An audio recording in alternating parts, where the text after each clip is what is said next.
You won't believe where this all began, until literally overnight, my $30,000 McLaren got obliterated, every window shattered, body dented to oblivion and smack dab on the windshield. A badge reading VKH HOA Security. Fake as it gets, yet terrifying. Our HOA never even had security. Someone meant for me to find that badge, and they were sending a message. That message? He made the worst mistake of his life. Let me take you back a few months. I was just another corporate drone at Green & Associates Realty, grinding away in that soul-crushing environment. Then one day, I handed in my notice, launched my own consulting business. It took off faster than any of us expected. Within 8 weeks, I'd earned more than I did all year before. Success delivered, I finally treated myself to the car I'd dreamed about since I was 12. A papaya orange McLaren 5 Mercedes. Worth every cent after 10 years in my old Honda Civic with a broken AC. Naturally, I posted a celebration story on social media. I quit the toxic workplace, started my own thing, working on a book, Real Estate Corruption Exposed, getting ready to shake things up. The response was overwhelming. Likes, comments, people asking about the book. Everything was perfect. Until Monday night. At 10:30 p.m., I get a call from an unknown number. I almost don't pick up. Silence for 5 seconds, then this low, muffled voice, like someone talked into a towel. Drop the book project. No explanation, no goodbye, just hung up. My blood ran cold. Who even knew? That call changed everything. Tuesday morning, I'm grabbing coffee from my car before a client meeting, and I'm stunned. My McLaren looks like it was run through a car crusher. Hood dented, doors smashed, windshield spider-webbed. But the real punch, that police-style badge pinned to the glass. VKH HOA Security. I almost laughed, but anger took over. I knew our HOA didn't have security, no patrols, no contract, nothing. Yet somehow, overnight, someone went full-on demolition derby with my dream car, leaving behind a calling card that didn't exist in reality. Neighbors heard nothing. 6 houses, not a peep. Even crazier, the corner cameras were all down for maintenance from midnight to 3 a.m. The one night someone vandalizes a high-end car, the cameras fail. Coincidence? I don't think so. Now officially mad and freaked out, I call the cops at 8 a.m. sharp. Photos taken, fake badge bagged, timeline logged. The detective nods, takes the report, but the moment I mention the book project, I notice a look, like, here we go. Still, he says someone from detectives will follow up in 48 hours. Then he suggests I talk to the HOA chair, Natalie Green.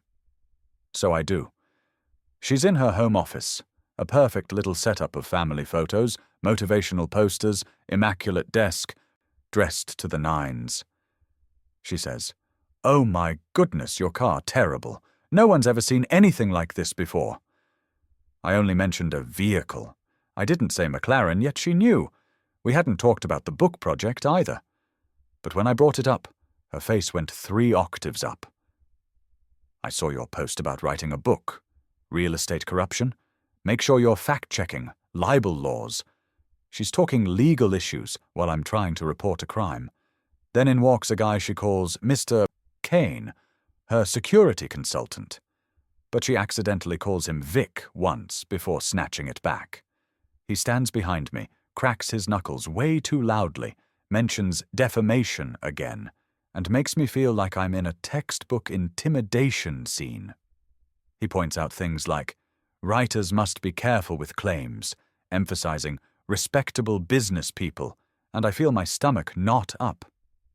That ring tan line, no miss, freshly taken off. A divorce ring, maybe? And he's glued to his phone.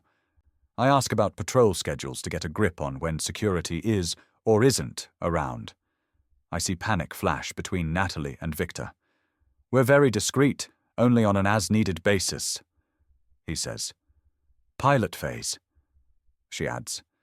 But not 10 minutes before, She claimed HOA never had issues. Their stories don't align. I can feel the bullshit. I leave and hear him in the driveway. He's backing down from the book thing. Monitor his social media. Backing down? I haven't uttered the word. Walking to my rental. Our elderly neighbor Betty flags me down and spills more. Vic has been door to door with fake violation fees. $1,800 from her for a mailbox too far from the curb. She asked for credentials, and he got aggressive. Other neighbors got different stories. Security assessment. Emergency services update. Lies on rotation. This guy's either incompetent or hopeful, collecting cash fraudulently. I'm sure Vic is VK now. And it's bigger than just car destruction. That night, walking past Natalie's desk, I see a family photo, a wedding photo, and the guy beside her looks exactly like Victor. My blood drains. The HOA chair's security guy is her sibling-in-law. Cruel joke or clever plot? Next morning, I call Detective Morrison with new evidence. Photos, badge, neighbor statements, videos, bank statements, suspects. He's interested and says 48 hours. I feel something again. A glimmer of hope that maybe justice will show up. Day 2. I post an investigation update, saying I'm in contact with police. Word travels. That afternoon, Betty sees Victor and Natalie at the station. They're whispering, carrying folders. I'm hoping justice is coming. Day 3. I'm watching the clock. Detective calls at 2:30 p.m. It's a civil matter. Go file in small claims or civil court. We don't have enough for criminal charges. I'm floored. Harassment, vandalism, threats, fake badges, civil? That's police code for we aren't taking this seriously. An hour later, I get an email from Natalie. Sorry, the cops can't help. Maybe stick to fiction instead of books. Just a friendly suggestion. Smile emoji. Are you kidding me? She's mocking me. Then I get emergency HOA meeting notice. Agenda vague. Disturbances. Proper behavior. I walk in on Saturday. All eyes on me. Natalie gives a big speech, no names but clearly me, about harassment, troublesome social media drama. Motion to fine me $2,500 for harassment, 18 out of 20 votes in favor. People I helped with groceries smiled at, they vote to fine me. I'm crushed. Walking home, alone against everyone. Then I catch a look from Mrs. Carter's window across the street. A nod, mouthing, I believe you. A flicker of support. That's enough to keep my spirit alive. That night, I decide, I'm not backing down. I dig through the garage and find an old handbook from Green & Associates. In the staff directory, Victor Carter, with a photo identical to Victor Kane. Same dude, he used to work with me. The link is real. My tormentor is someone from my past. Monday morning, I hire PI David Brooks. Think Sam Spade with 2025 tech. He says, give me 72 hours. I hand over everything. These 3 days stretch forever. Day 4. David meets me with explosive leads. Victor Kane, stout Victor Carter. He's Natalie's ex-brother-in-law. Her sister Emma died in an accident. Natalie took him in, gave him family associate status and lots of paid work. Divorce of partnership papers filed in January. They cut ties. But Vic is still there. Money Trail shows $100K in cash over 2 years for intimidation operations. Fake permit schemes, appraisals, deals gone shady, all part of what I walked away from. And now violent campaign aimed at muffling me. Plus, Natalie has been recording their planning conversations the whole time. Audio, bank records, drafts of complaints.